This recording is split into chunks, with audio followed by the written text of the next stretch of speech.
അൽഹംദുലില്ലാഹി റബ്ബിൽ ആലമീൻ വസ്സലാത്തു വസ്സലാമു അലാ അഷ്റഫിൽ മുർസലീൻ വഅലാ ആലിഹി വസഹ്ബിഹി അജ്മഈൻ അമ്മാ ബഅദ്. ബഹുമാനപ്പെട്ട ഈ പള്ളിയുടെ മഹല്ലത്തിൻ്റെ കമ്മിറ്റി ഭാരവാഹികൾ, പ്രിയപ്പെട്ട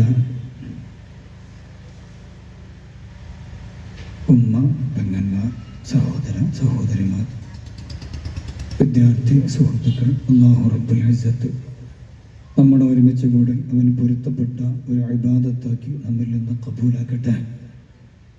മുത്തനബിയുടെ പേരിലാണ് നമ്മൾ ഒരുമിച്ച് കൂടിയിട്ടുള്ളത്. ഹബീബിൻ്റെ മദഹ് പാടിപ്പറയാനാണ് നമ്മൾ ഒരുമിച്ച് കൂടിയിട്ടുള്ളത്. മുത്ത റസൂലുള്ളാഹി സ്വല്ലല്ലാഹു അലൈഹി വസല്ലമ തങ്ങളുടെ ഫളല് കൊണ്ട് രണ്ട് വീട്ടിലും വിജയിക്കുന്ന മുഅ്മിനീങ്ങളുടെ കൂട്ടത്തിൽ അല്ലാഹു നമ്മെ ഉൾപ്പെടുത്തി അനുഗ്രഹിക്കട്ടെ. ഹബീബിൻ്റെ യഥാർത്ഥ ആശിഖീങ്ങളുടെ കൂട്ടത്തിൽ അല്ലാഹു നമ്മെ ഉൾപ്പെടുത്തി അനുഗ്രഹിക്കട്ടെ. ഹബീബിനെ യഥാവിധം മനസ്സിലാക്കാൻ അല്ലാഹു നമുക്ക് തൗഫീഖ് നൽകി അനുഗ്രഹിക്കട്ടെ. അവിടുത്തെ ഓരം ചേർന്ന് നാളെ സ്വർഗത്തിൽ ഒരുമിക്കാൻ, അവിടുത്തെ ശഫാഅത്ത് ലഭിക്കാൻ, അവിടുത്തെ ഹൗദുൽ കൗസർ കുടിക്കാൻ, അതിനൊക്കെ ഈ ഒരു മജ്ലിസ്, ഒരു ഒത്തുകൂടൽ അല്ലാഹു ഒരു സബബാക്കി നമ്മിൽ നിന്ന് ഖബൂലാക്കട്ടെ. ബിറഹ്മതിക യാ അർഹമർ റഹീമീൻ. ബഹുമാനികളെ,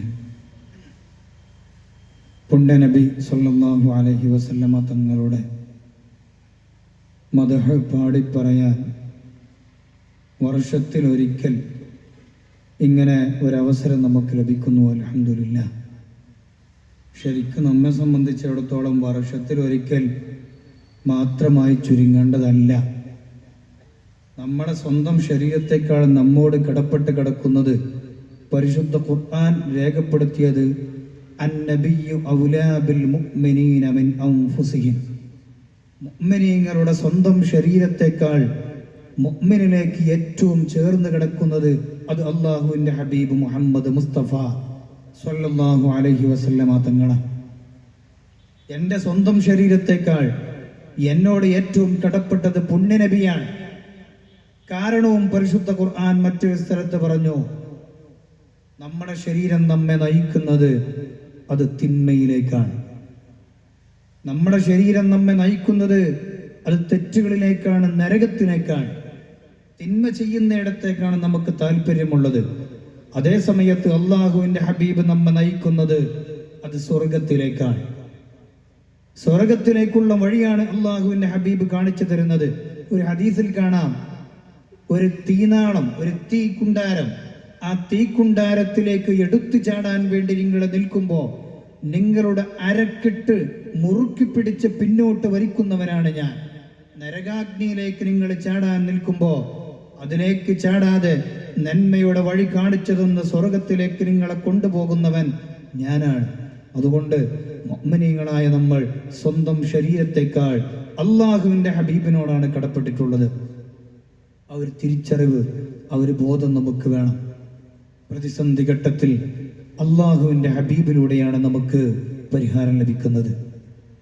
ഏറ്റവും കൂടുതൽ പ്രതിസന്ധി നേരിടുന്ന സമയം മരണശയ്യയിൽ നമ്മൾ കിടക്കുമ്പോൾ, മരണത്തോട് മല്ലടിച്ച് കിടക്കുമ്പോൾ, സക്കറാത്തിന്റെ വേളയിൽ നമ്മൾ കിടക്കുമ്പോൾ, അവിടെയാണല്ലോ ഒരു മുഅ്മിൻ, ഒരു മനുഷ്യൻ ഏറ്റവും അധികം പ്രയാസം അനുഭവിക്കുന്നത്. ആ പ്രയാസം അനുഭവിക്കുന്ന സമയത്തും അവനെ ആശ്വസിപ്പിക്കാൻ കടന്നു വരുന്നത് അള്ളാഹുവിൻ്റെ ഹബീബ് മുഹമ്മദ് മുസ്തഫ സ്വല്ലല്ലാഹു അലൈഹി വസല്ലമ തങ്ങളാണ്. പുഞ്ചിരിക്കുന്ന പൂമുഖവുമായി അള്ളാഹുവിൻ്റെ ഹബീബിനോട് ഇഷ്ക് വെക്കുന്ന, മഹബത്ത് വെക്കുന്ന, സ്വലാത്ത് കൊണ്ട് ഹബീബിലേക്ക് ചേർന്ന മനുഷ്യർ സക്കറാത്തിന്റെ വേളയിൽ പ്രയാസപ്പെടുമ്പോൾ ആശ്വാസമായി കടന്നു വരുന്നത്, പുഞ്ചിരിക്കുന്ന പൂമുഖവുമായി കടന്നു വരുന്നത് അത് അള്ളാഹുവിൻ്റെ തിരു ഹബീബ് മുഹമ്മദ് മുസ്തഫ സ്വല്ലല്ലാഹു അലൈഹി വസല്ലമ തങ്ങളാണ്. നമ്മൾ പ്രയാസപ്പെടുന്നത് അള്ളാഹുവിൻ്റെ ഹബീബിന് ഇഷ്ടമില്ല. നമ്മൾക്ക് വേദനിക്കുന്നത് അള്ളാഹുവിൻ്റെ ഹബീബിന് ഇഷ്ടമില്ല. അതുകൊണ്ട് ആ ഹബീബിനെ സ്നേഹിക്കുക, അത് നമ്മുടെ ഈമാനിന്റെ ഭാഗമാണ്. അതുകൊണ്ട് ആ ഹബീബിനോട് മഹബത്ത് വെക്കൽ ഈമാനിന്റെ ഭാഗമാണ്. നമ്മുടെ പൂർവീകരൊക്കെ അങ്ങനെയാണ് നമുക്ക് പഠിപ്പിച്ചു തന്നത്. പൂർവീകരായ സ്വഹാബത്തും താബിഈകളൊക്കെ പാഠങ്ങൾ എങ്ങനെയാണ് പകർന്നു തന്നത്. ഹബീബിനെ ഓർക്കാത്തൊരു ദിവസം അവർക്കില്ല. ഹബീബിന്റെ പേരിൽ സ്വലാത്തുകൾ ചൊല്ലാത്തൊരു ദിവസം അവർക്കില്ല. ഹബീബിനോട് ഇഷ്ക് വെക്കാത്ത, ഇഷ്ക് പ്രകടിപ്പിക്കാത്ത ഒരു ദിവസം അവർക്കില്ല.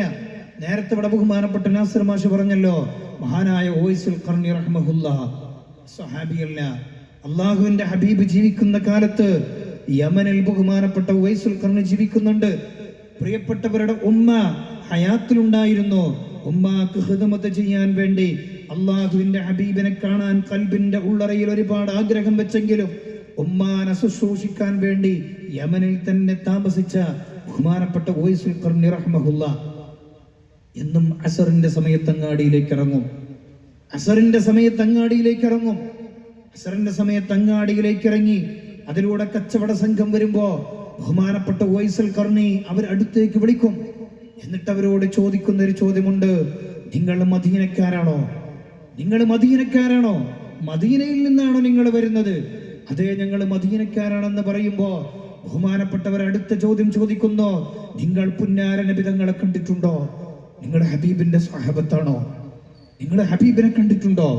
അവര് പറയുന്നു, ഞങ്ങൾ ഹബീബിനെ കണ്ടിട്ടുണ്ട്, ഞങ്ങൾ ഹബീബിന്റെ സ്വഹാബത്താണ്, പുണ്യ നബിയെ ഞങ്ങൾ കണ്ടിട്ടുണ്ടെന്ന് പറയുമ്പോ ബഹുമാനപ്പെട്ട ഉവൈസുൽ ഖർനി റഹ്മഹുല്ലാഹ് ഹബീബിനെ കണ്ടെന്ന് പറഞ്ഞ മനുഷ്യനെ ചേർത്ത് പിടിച്ച് രണ്ട് കണ്ണുകൾക്കിടയിൽ നെറ്റിത്തടത്തിൽ ചുടുചുടാ ചുംബനം കൊടുത്ത് ഇതെന്റെ ഹബീബിനെ കണ്ട കണ്ണാണെന്ന് പറഞ്ഞ് പൊട്ടിക്കരഞ്ഞു പോയ ബഹുമാനപ്പെട്ട ഉവൈസുൽ ഖർനി റഹ്മഹുല്ലാഹ് ഹബീബിനോട് മഹബത്ത് പ്രകടിപ്പിച്ചത് എങ്ങനെയാ? നമുക്ക് കാണാൻ കഴിഞ്ഞിട്ടുണ്ടോ? അങ്ങനെ നമുക്ക് പ്രകടിപ്പിക്കാൻ കഴിയുന്നുണ്ടോ? ഒരു ഉംറക്ക് പോയി വന്ന ഒരു മനുഷ്യനെ, അള്ളാന്റെ ഹബീബിന്റെ റൗള കണ്ട മനുഷ്യനെ നമുക്ക് പിടിച്ചു ചൂണ്ടിക്കാൻ കഴിയുന്നുണ്ടോ? അവന്റെ നെറ്റിത്തടത്തൊരു ഉമ്മ വെക്കാൻ നമുക്ക് കഴിയുന്നുണ്ടോ? അള്ളാന്റെ ഹബീബിന്റെ റൗള ശരീഫ് കണ്ടു വന്ന മനുഷ്യനല്ലേ? കഴിയുന്നുണ്ടോ?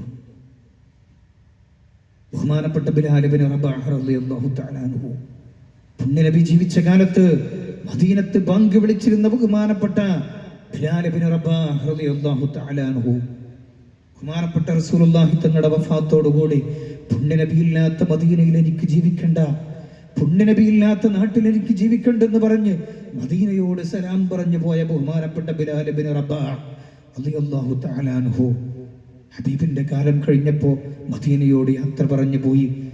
സിദ്ദീഖുൽ അക്ബറിന്റെ കാലം കഴിഞ്ഞു. ബഹുമാനപ്പെട്ട ഉമർ ബിൻ ഖത്താബ് തങ്ങളുടെ കാലം വന്നപ്പോ പുന്നാര നബി സ്വപ്നത്തിൽ വന്നിട്ട് പറയാ, അല്ലയോ ബിലാൽ തങ്ങളെ, നിങ്ങൾ എന്നോട് പിണങ്ങിപ്പോയോ? നിങ്ങൾക്ക് എന്നോട് ദേഷ്യമാണോ?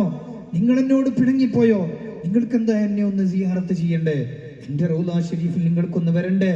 എന്നെ ഒന്ന് സിയാറത്ത് ചെയ്യണ്ടേ?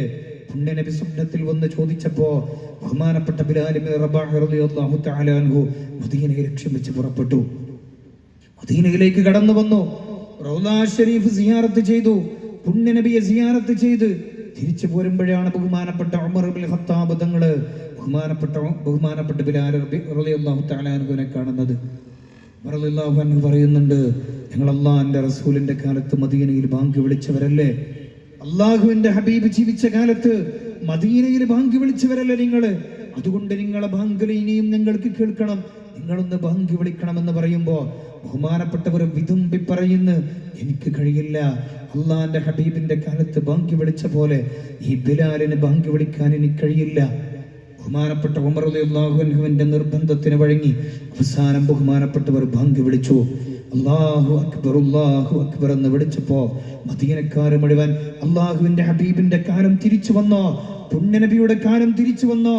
ബിലാൽ ഇബ്നു റബാഹിന്റെ ബാങ്കുലിയാണല്ലോ കേൾക്കുന്നത്.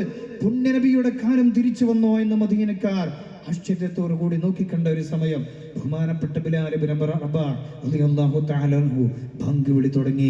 അശ്ഹദു അല്ലാ ഇലാഹ ഇല്ലല്ലാഹ് അശ്ഹദു അന്ന മുഹമ്മദർ റസൂലുള്ളാഹ് എന്ന ബാങ്കിന്റെ മധുര ഗീതം പറഞ്ഞപ്പോഴേക്ക് ബഹുമാനപ്പെട്ടവർ പൊട്ടിക്കരഞ്ഞ് ബാങ്ക് മുഴുവനാക്കാൻ കഴിഞ്ഞില്ലെങ്കിൽ പുണ്യനബിയുടെ പേര് പറഞ്ഞപ്പോഴേക്ക് വിതുമ്പിക്കരഞ്ഞെങ്കിൽ ബഹുമാനപ്പെട്ട ബിലാൽ ഇബ്നു റബാഹ് റളിയല്ലാഹു തആല അൻഹു അല്ലാഹുവിന്റെ ഹബീബിനോട് വെച്ച മഹബത്ത് അത്രേ. ഇന്ന് പൊതുവേദി കെട്ടി അള്ളാന്റെ ഹബീബിനെ ആക്ഷേപിക്കാൻ നമുക്ക് മടിയില്ല. അള്ളാന്റെ ഹബീബ് സാധാരണക്കാരനാണ്. സാധാരണക്കാരനായ ഒരു മനുഷ്യനിൽ നിന്നുണ്ടാകുന്ന തെറ്റുകളല്ല മുഹമ്മദ് നബിയിൽ നിന്നും ഉണ്ടാകുമെന്ന് വേദികൾ കെട്ടി പ്രസംഗിക്കാനൊന്നും മടികളില്ല. എന്ന് മടിക്കണില്ല. അതേ സമയത്ത് പുണ്യനബിന്റെ പേര് പറഞ്ഞപ്പോഴേക്ക് പൊട്ടിക്കരഞ്ഞ സ്വഹാബ, അവരൊക്കെ ഇഷ്ക് വെച്ചത് അങ്ങനെ. ബഹുമാനപ്പെട്ട ഇമാം ബൂസൂരി റഹ്മഹുല്ലാ പ്രതിസന്ധി ഘട്ടം വന്നപ്പോ രോഗം മാറാതെ വന്നപ്പോ പരിഹാരമായി കണ്ടത് ബഹുമാനപ്പെട്ടവർ ആമിൻ തദക്കുറുജി റാനിൻ ബിദി സലമി തുടങ്ങുന്ന ബുർദയുടെ കാവ്യരചന ബഹുമാനപ്പെട്ടവർ നടത്തുക. ബുർദ രചിക്കാൻ തുടങ്ങി. ബുർദ അവസാനിപ്പിക്കാൻ കഴിയുന്നില്ല. ഹബീബിന്റെ മദഹ് പറഞ്ഞ് അവസാനിപ്പിക്കാൻ കഴിയാതെ വന്നപ്പോ ബഹുമാനപ്പെട്ടവർ സ്വപ്നത്തിലൂടെ വന്ന് അതിന്റെ അവസാനത്തെ വാക്യങ്ങൾ സ്വപ്നത്തിലൂടെ നിർദ്ദേശിക്കുകയാണ്. ഇങ്ങനെയാണ് ബുർദ അവസാനിപ്പിക്കുന്നത്. ബുർദ കഴിഞ്ഞതിന് ശേഷം, രചന കഴിഞ്ഞതിന് ശേഷം അള്ളാഹുവിന്റെ ഹബീബ് വന്ന് സ്വപ്നത്തിൽ വന്ന് തടവിക്കൊടുക്കുന്നു. രോഗം സുഖപ്പെടുന്നു. പരിഹാരം അള്ളാഹുവിന്റെ ഹബീബ. പ്രതിസന്ധികളിൽ അള്ളാഹുവിന്റെ ഹബീബാണ് പരിഹാരം. അവിടുത്തെ മദ്ഹ് പാടുന്നു, അവിടുത്തേക്ക് സ്വലാത്തുകൾ ചൊല്ലുന്നു, അവിടുത്തെ തവസ്സുലാക്കി ദുആ ചെയ്യുന്നു. അതുവഴി അല്ലാഹു തആല പ്രതിസന്ധികളിൽ നിന്ന് രക്ഷപ്പെടുത്തുന്നു. ഇവിടെ മങ്കൂസ് മൗലിദിന്റെ രചന നിർവഹിച്ചതും നമ്മൾ ഒരുപാട് പ്രതിസന്ധികൾ നേരിട്ടപ്പോ, വബാ പോലത്തെ പ്ലാഗ് പോലത്തെ രോഗങ്ങള് നൂറുകണക്കിന് ആളുകൾ മരിച്ചു പോയപ്പോ അതിൽ നിന്ന് രക്ഷ പ്രാപിക്കാൻ, മോചനം ലഭിക്കാൻ വേണ്ടിയാണല്ലോ മങ്കൂസ് മൗലിദ് ഇവിടെ രചിച്ചത്. അതിന്റെ പാരായണം നാട് നീളെ നടന്നപ്പോ ആ രോഗം നമ്മുടെ നാട്ടിൽ നിന്ന് ഉയർന്നു പോയെങ്കിൽ പ്രതിസന്ധി ഘട്ടങ്ങളിൽ പരിഹാരം അള്ളാഹുവിന്റെ ഹബീബിനെ കൊണ്ട് മാത്രമാണ്. അത് ഏത് കാലത്തും അള്ളാഹുവിന്റെ ഹബീബ് ജീവിക്കുന്ന കാലത്തും അവിടുത്തെ വഫാത്തിന് ശേഷവും ഹബീബ് തന്നെയാണ് എല്ലാത്തിനും പരിഹാരം. ഹയാത്തി ഖൈറുൽ ലക്കും വമമാതി ഖൈറുൽ ലക്കും. ഞാൻ മരിച്ചാലും ഞാൻ ജീവിച്ചാലും ഏത് കാലവും നിങ്ങൾക്ക് എന്നെ കൊണ്ട് ഖൈറാണ്. സ്വലാത്തുകളെ കൊണ്ട് ഹബീബിലേക്ക് മഹബത്ത് വെക്കാൻ, നമ്മൾ കണ്ണുകൊണ്ട് കാണാത്ത ഒരു നൂൽപ്പാരം ഹബീബിലേക്ക് സ്വലാത്ത് കൊണ്ട് സ്ഥാപിക്കാൻ നമുക്ക് കഴിയണം. അവിടെയാണ് നമ്മൾ രക്ഷപ്പെടുന്നത്. നമ്മുടെ നായകനാണെന്നൊക്കെ നമ്മൾ പറയുമ്പോഴും ഒരു 100 സ്വലാത്തെങ്കിലും ഒരു ദിവസം നമ്മൾ ചൊല്ലുന്നുണ്ടോ? ആഖിറത്തിൽ നമുക്ക് കണ്ടുമുട്ടണ്ടേ? ആഖിറത്തിൽ അല്ലാഹുവിന്റെ ഹബീബിനെ കണ്ടുമുട്ടണ്ടേ? അവിടുത്തെ ശഫാഅത്ത് നമുക്ക് ലഭിക്കണ്ടേ? ആഖിറം രക്ഷപ്പെടണ്ടേ? ആഖിറത്തിൽ ഹബീബിന്റെ ഓരം ചേർന്ന് നിൽക്കാൻ നമുക്ക് കഴിയണ്ടേ? ഔലന്നാസ് ബി യൗമൽ ഖിയാമ, ഖിയാമത്ത് നാളിൽ എന്നോട് ഏറ്റവും ചേർന്ന് നിൽക്കുന്നത് അക്സറുഹും അലയ്യ സ്വലാ, എൻ്റെ പേരിൽ സ്വലാത്ത് അധികരിപ്പിച്ചവനാ. ഒരു 100 സ്വലാത്ത് ചൊല്ലാൻ നമുക്ക് നേരല്ല, സമയമില്ലാതെ പോകുന്നു. നമ്മളാണോ പുണ്യനബിയുടെ ഉമ്മത്തെന്ന് പറഞ്ഞ് ഹബീബിന്റെ ആളാണ് ഞാനെന്ന് പറഞ്ഞ് നടക്കുന്നത്? അതുപോരാ. നബിയെ ലോകത്തിന് കാരുണ്യമായിട്ടല്ലാതെ അങ്ങയെ കൊണ്ട് അയച്ചിട്ടില്ല. പ്രതിസന്ധിയാണെങ്കിലും ഏതിനും പരിഹാരം ഹബീബാണ്. ബഹുമാനപ്പെട്ട ജിബ്രീൽ അലൈഹി സ്വലാത്തു വസ്സലാമിനോട് ബഹുമാനപ്പെട്ട റസൂലുള്ളാഹി ചോദിക്കുന്ന ഒരു ചോദ്യമുണ്ട്. ജിബ്രീൽ, ഒരുപാട് കാലമായി അമ്പിയാക്കൾക്ക് മുഴുവൻ വഹയിന്റെ സന്ദേശം നൽകുന്നവർ നിങ്ങളാണല്ലോ. എന്നാൽ എന്നെ കുറിച്ച് ഖുർആൻ പറഞ്ഞത് വമാ അർസൽനാക ഇല്ലാ റഹ്മത്തൻ ലിൽ ആലമീൻ, ലോകത്തിന് കാരുണ്യമായിട്ടല്ലാതെ എന്നെ പറഞ്ഞയച്ചിട്ടില്ല എന്നാണല്ലോ ഖുർആൻ പറഞ്ഞിട്ടുള്ളത്. ഞാൻ നിങ്ങൾക്കും കാരുണ്യമാണോ? നിങ്ങൾ എനിക്ക് വഹയി നൽകുന്നുണ്ട്.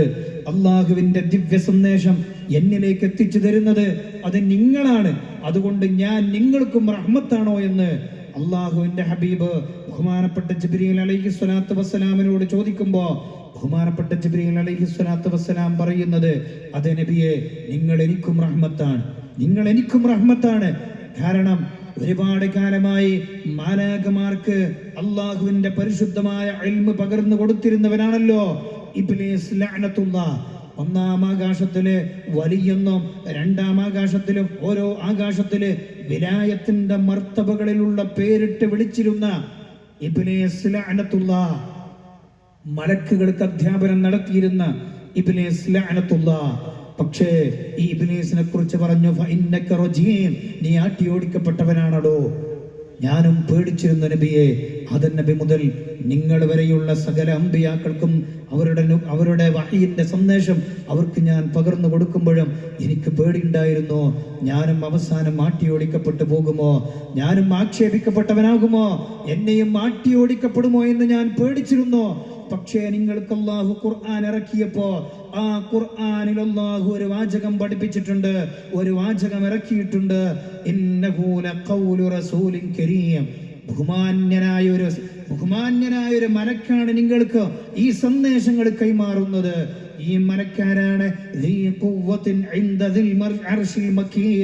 അള്ളാഹുവിന്റെ അർശിന്റെ ചാരത്ത് വിശ്വസ്തൻ എന്ന പേരടയാളപ്പെടുത്തിയിട്ടുള്ള ഒരു വിശ്വാസയോഗ്യനായ മലക്കാണ് ഈ പരിശുദ്ധ ഖുർആനിന്റെ ആയത്തുകൾ നിങ്ങൾക്ക് കൈമാറുന്നത് എന്ന ആയത്ത് നബിയെ നിങ്ങൾക്ക് ഇറക്കി തന്നപ്പോഴാണ് എനിക്ക് സമാധാനമായത്, എനിക്ക് സന്തോഷമായത്. നിങ്ങളില്ലായിരുന്നുവെങ്കിൽ ഈ ആയത്ത് അല്ലാഹു ഇറക്കൂലായിരുന്നു. നിങ്ങളില്ലായിരുന്നുവെങ്കിൽ എന്നെ കുറിച്ച് വിശ്വസ്തനെന്ന് അല്ലാഹു പറയില്ലായിരുന്നല്ലോ.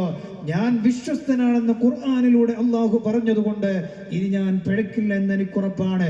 അതുകൊണ്ട് നബിയെ നിങ്ങൾ എനിക്കും റഹ്മത്താണെന്ന് പരിശുദ്ധ ഹബീബിനോട് ബഹുമാനപ്പെട്ട ജിബ്രീൽ അലൈഹി സ്വലാത്തു വസ്സലാം പറഞ്ഞെങ്കിൽ വമാ അർസൽനാക ഇല്ലാ റഹ്മത്തൽ ലിൽ ആലമീൻ, ലോകത്തിന് കാരുണ്യമായിട്ടല്ലാതെ അള്ളാഹുവിന്റെ ഹബീബിനെ പറഞ്ഞയച്ചിട്ടില്ല. അതുകൊണ്ട് ഏത് രൂപത്തിൽ അവിടുത്തെ ഇഷ്ക് പ്രകടിപ്പിക്കാൻ കഴിയോ അങ്ങനെയൊക്കെ ഇഷ്ക് പ്രകടിപ്പിക്കുക. അതിന് സാമ്പത്തികം നോക്കേണ്ടതില്ല, നമുക്ക് ആഖിറമാണ് വലുത്. പുണ്യനബിയെ കിട്ടലാണ് നമുക്ക് ഏറ്റവും വലുത്. മഹാനായ ഉമർ ഖാദിയെ പോലത്തെ മലബാറ് കണ്ട അള്ളാഹുവിന്റെ ഹബീബിന്റെ ആശിഖ്യങ്ങൾ ജീവിച്ചു പോയ മണ്ണാണ് നമ്മൾ നടന്നു പോകുന്ന മണ്ണെന്ന് തിരിച്ചറിയണം. ഹബീബിനോട് മഹബ്ബത്ത് വെച്ച ബഹുമാനപ്പെട്ട ആശിഖുർ റസൂൽ ബഹുമാനപ്പെട്ട ഉമർ ഖാദി റഹ്മഹുല്ലാഹ് ഹബീബിനെ സിയാറത്ത് ചെയ്യാൻ പോയ സന്ദർഭമുണ്ട്. മലബാറുകാരനായ ബഹുമാനപ്പെട്ടവർ അള്ളാഹുവിന്റെ ഹബീബിനെ സിയാറത്ത് ചെയ്യാൻ വേണ്ടി കടന്നു ചെല്ലുമ്പോ കൊട്ടിയടക്കപ്പെട്ട കവാടങ്ങൾക്ക് മുന്നിൽ പാറാവുകാർ നിൽക്കുന്നത് കാണുമ്പോ ബഹുമാനപ്പെട്ട ഉമർ ഖാദി കരഞ്ഞുകൊണ്ട് പറഞ്ഞില്ലേ, ഹബീബ് അങ്ങകലെ മലബാറിൽ നിന്ന് അങ്ങയെ കിട്ടാൻ വേണ്ടി, അങ്ങയെ സിയാറത്ത് ചെയ്യാൻ വേണ്ടി, അങ്ങയുടെ കാൽച്ചോട്ടിൽ നിൽക്കാൻ വേണ്ടി ഉമർ എന്ന മനുഷ്യൻ ഇതാ കടന്നു വന്നിട്ടുണ്ട് നബിയെ. അങ്ങ് കിടക്കുന്ന ഈ റൗളയുടെ മുമ്പില് ഇതാ ഞാൻ വന്നു നിൽക്കുമ്പോ കൊട്ടിയടക്കപ്പെട്ട കവാടങ്ങളും അതിന്റെ മുമ്പിൽ നിൽക്കുന്ന പാറാവുകാരനെയുമാണ് കാണാൻ കഴിയുന്നത്.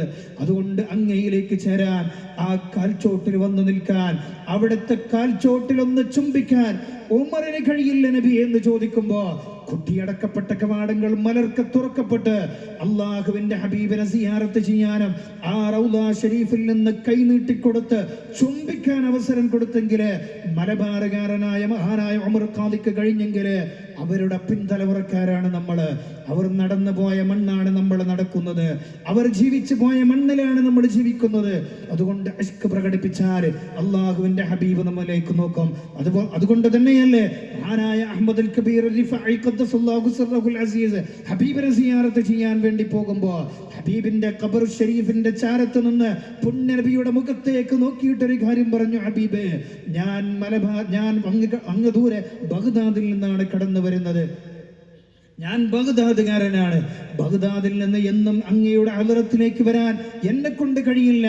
അതുകൊണ്ട് ഹബീബേ, ബഗ്ദാദിൽ നിന്ന് സ്വലാത്തുകളെ കൊണ്ട് അങ്ങയുടെ ഹളറത്തിലേക്ക് എന്നും ഞാൻ എൻ്റെ റൂഹിനെ പറഞ്ഞയക്കാറുണ്ട്. എൻ്റെ റൂഹ് വന്ന് അങ്ങയെ സിയാറത്ത് ചെയ്യാറുണ്ട്. ഇന്നതാ അഹ്മദുൽ കബീർ റൂഹ് മാത്രമല്ല, ജസദോടുകൂടി ഉടലോടുകൂടി അങ്ങയുടെ കിടക്കുന്ന റൗള ഷരീഫിന്റെ മുമ്പിൽ വന്ന് നിൽക്കുന്നെന്ന് ബഹുമാനപ്പെട്ട അഹ്മദുൽ കബീർ റിഫാഇ ഖൽബ് വിതുമ്പി പറഞ്ഞപ്പോ ഹബീബായ റസൂലുള്ളാഹി തങ്ങള് റൗള ഷരീഫിന്റെ ഉള്ളിൽ നിന്ന് കൈനീട്ടി ചുംബിക്കാൻ അവസരം കൊടുത്തെങ്കിൽ ഇഷ്ക് കൊണ്ട് നമുക്ക് എന്തും നേടിയെടുക്കാൻ കഴിയും. സ്വലാത്ത് കൊണ്ട് ഹബീബിലേക്ക് നൂൽപാലം പണിയാൻ നമുക്ക് കഴിയും. അവിടുത്തെ മദഹുകൾ പാടി പറയുമ്പോ അവിടെ പൈസ ചെലവഴിക്കുന്നത് നമ്മൾ നോക്കരുത്, സാമ്പത്തികമല്ല നമ്മൾ നോക്കേണ്ടത്. നമുക്ക് കിട്ടേണ്ടത് ഹബീബിനെയാണ്, നമുക്ക് കിട്ടേണ്ടത് ഹബീബിനെയാണ്. ഹബീബിന്റെ തിരുനോട്ടമാണ് നമുക്ക് കിട്ടേണ്ടത്. അതിൽ ദുനിയാവുണ്ട്, അതിൽ ആഖിറമുണ്ട്. ദുനിയാവും ആഖിറവുമല്ല, അതിനപ്പുറത്ത് അള്ളാഹുവിന്റെ റിളാ കിടക്കുന്നത് പുണ്യനബിയുടെ റിളയിലാണ്. ഇൻ കുന്തും തുഹിബ്ബൂനല്ലാഹ ഫത്തബിഊനി, നിങ്ങൾ അല്ലാഹനെ ഇഷ്ടപ്പെടുന്നുവെങ്കിൽ എന്നെ പിൻപറ്റൽ എങ്ങനെയാ? പിൻപറ്റൽ പല കോലത്തിന് ഞാൻ വിശദീകരിക്കുന്നില്ല. ഹബീബിനെ കിട്ടിയാൽ ദുനിയാവ് നമുക്ക് കിട്ടും, ആഖിറത്ത് നമുക്ക് കിട്ടും, സ്വർഗം നമുക്ക് കിട്ടും. അതിനപ്പുറം അല്ലാഹുവിന്റെ ലിഖാ നമുക്ക് അനുഭവിക്കാൻ കഴിയും. അല്ലാഹു നമുക്ക് തൗഫീഖ് നൽകട്ടെ. അതിനുവേണ്ടിയാണ് നമ്മൾ ഇങ്ങനെ ഒരുമിച്ച് കൂടിയിട്ടുള്ളത്. ഇത്രയും പണം ചെലവാക്കി ഒരുപാട് പൈസ ചെലവാക്കി, ഇതുപോലത്തെ പന്തലുകൾ കെട്ടി മൈക്ക് സെറ്റുകൾ വെച്ച് ഒരുപാട് പൈസ ചെലവാക്കി. ഇതാ ഈ കാണുന്ന ട്രോഫികളൊക്കെ പ്രിയപ്പെട്ട എൻ്റെ ഒരു സഹോദരി, എൻ്റെ ഉമ്മ ഒരു പ്രിയപ്പെട്ട ഒരു ഉമ്മ എനിക്ക് തന്ന കുട്ടികൾക്ക് വേണ്ടി സമ്മാനം കൊടുക്കണം എന്ന് പറഞ്ഞപ്പോഴേക്ക് അൽഹംദുലില്ലാ പുണ്യ നബിയുടെ മദ്ഹ് പറയുന്ന മക്കൾക്ക് എത്ര പൈസ ചെലവായാലും ശരി നിങ്ങൾ പോയി ഓർഡർ ചെയ്തോടെ, അതിന് വേണ്ടത് എന്താണോ എത്ര പൈസ ആയതെന്നോട് എന്നോട് ചോദിച്ചിട്ടില്ല, അത് ആ കടക്കാരോട് ചോദിച്ചു, പൈസ അങ്ങോട്ട് കൊടുത്തു.